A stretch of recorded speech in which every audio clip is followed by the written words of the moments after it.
Welcome back to the shed. Let's make some segmented rings. What's a segmented ring? That's a brilliant question. But before I answer that, let me introduce you to Pac-Man. Thank you to Sam for naming Pac-Man. Cheers, Sam. Pac-Man has one job. Hold pieces of wood at any angle of our choosing while we cut them on the table saw. These shapes, however, have no names, just numbers.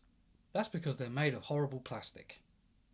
Having said that, when it comes to setting the angle on this sled, or Pac-Man, they were literally made for the job.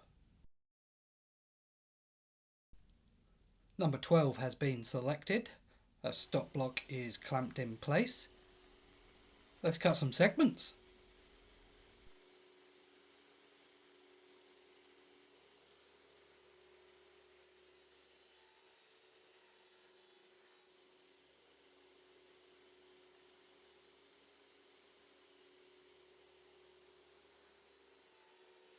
There's one. There's another one. That's one. There's one. Oh, that's one. There's another one. In fact, we've got 12 of them. Look at that, it's a circle. It's better than a circle. It's a ring. A segmented ring. We need a way of clamping these together while the glue sets. An elastic band seems to be the obvious choice.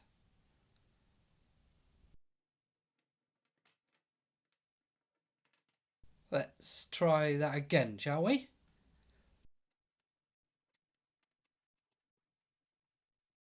Elastic band on the wrist this time. Hand on the ring and...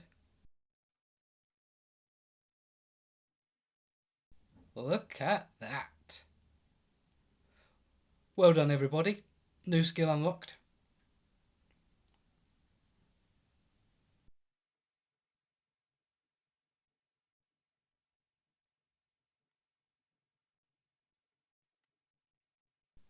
Let's put our new skills to work.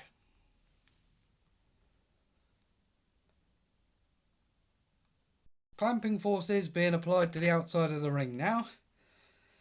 Now we need it to stay flat. That's easy, just weigh it down with something heavy. Okay guys, lunch is on me. Hold on a minute. While the team were having lunch, I asked my subscribers to pick their favourite number. They did a fantastic job. Thanks to everyone who voted for 42. Since they chose number 42, this next ring is going to have 42 segments. There's a coincidence. 1, 2, 3, 4, 5, 6, 7.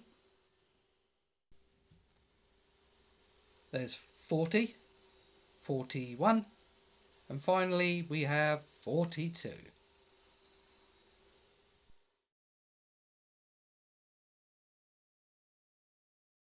The 42 Sapele segments look lovely. In fact, they all look pretty good. They do need a bit of sanding though. We could make a box with no lid, drill a hole in it, drill some holes in this MDF, stick some sandpaper to it, then when we attach a vacuum cleaner we've got a slightly less dustier way of sanding.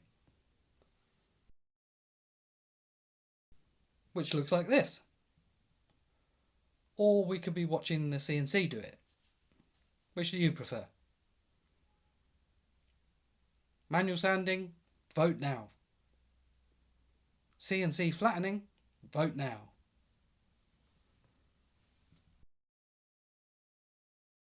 The phone lines are closed. Please do not call as your vote will not be counted, but you may still be charged for the call.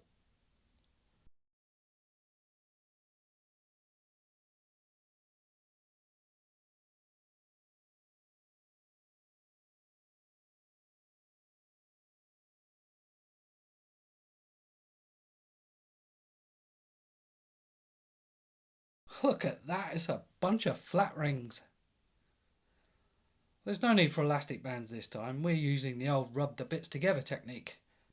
Apply some glue and as the name of the technique suggests, we rub the rings together. The friction created by the rubbing of the rings should provide a reliable bond. I'll swap the wallet for this press. It's done an amazing job of clamping these rings flat.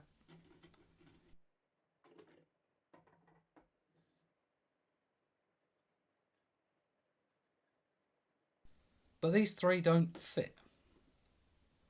That's okay, we can add some glue to the rings, clamp this board to the bench, and that will squeeze them together nicely.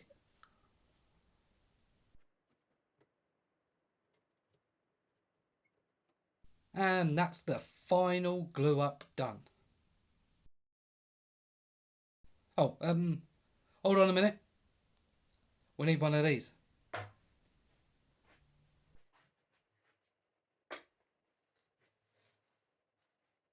And that's the final glue up done.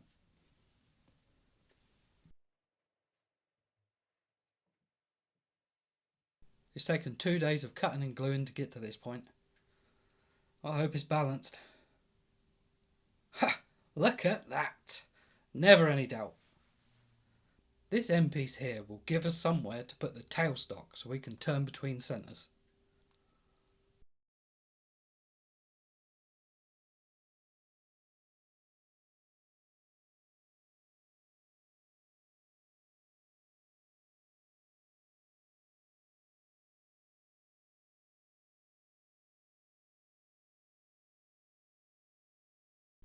I've made this piece a bit smaller now so we can trim the rim a bit easier.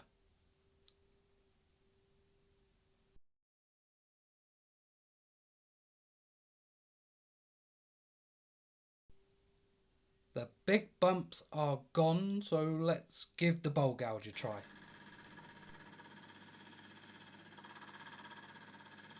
I'm no expert, but this bowl gouge seems to be cutting rather nicely.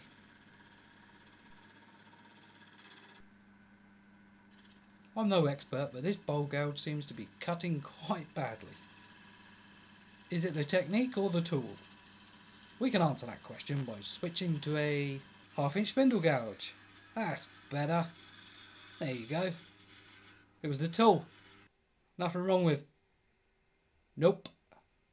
Terrible surface finish. Technique let us down there. I'm switching back to carbide. Carbide tools are easy to use and that's why I like using them.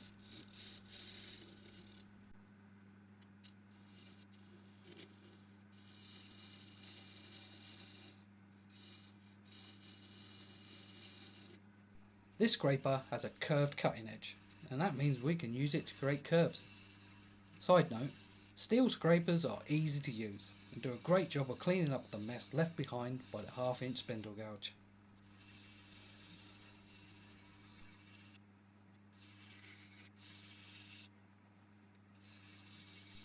Well, look at that, it's ready for sanding.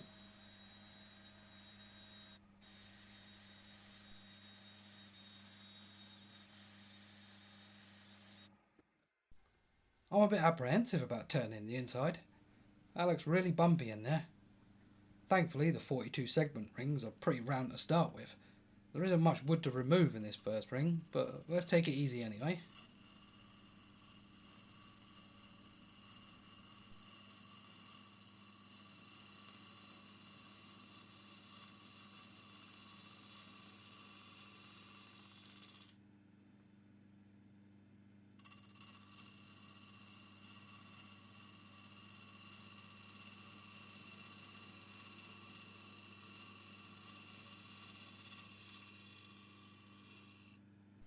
Okay, second on the list is ring number 3.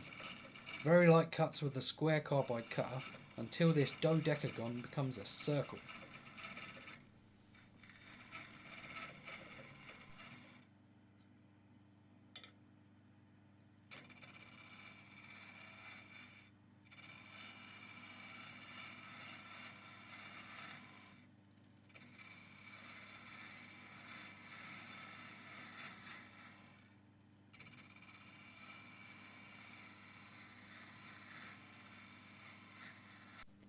This sketchy looking tool is used to cut around corners. Can be a bit aggressive, so my advice is take it slow.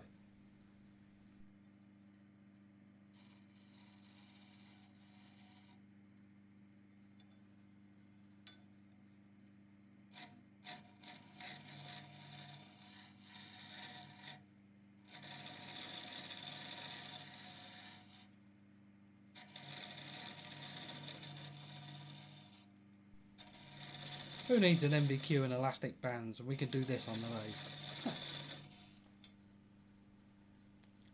Speaking of doing things on the lathe, let's take this square carbide a little bit deeper.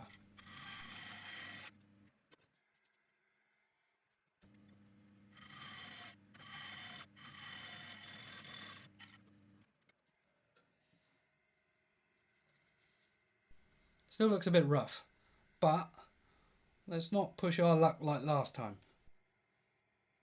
You won't remember what happened last time because you weren't there and I didn't film it. The inside of the rim was undercut, so the outside can now be shaped to match it. Ish.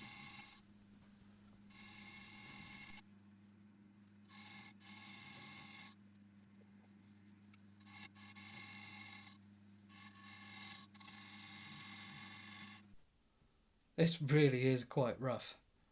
Let's cover up our cowardice by colouring the inside white.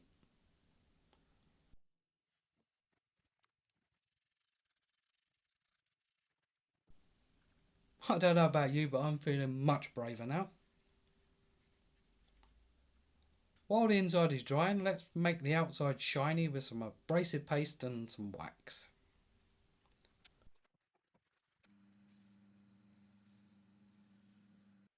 I pulled the tenon out of the chuck so there's room for this Forstner bit to drill all the way through the tenon without drilling into the chuck. You can't see much from this angle, so I'll explain what's going on. We're drilling from this direction, through this tenon. The Forstner bit should be about here by now, and that's where we're going to stop because I've changed my mind. Parting off the lampshade seems a much safer option. Parting tool goes in, and the lampshade lands safely on this cushion.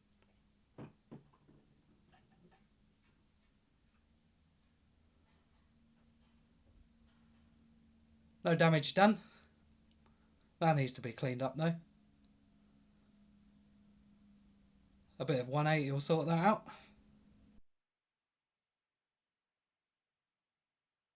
These two holes will have cord threaded through them so we can hang the lampshade.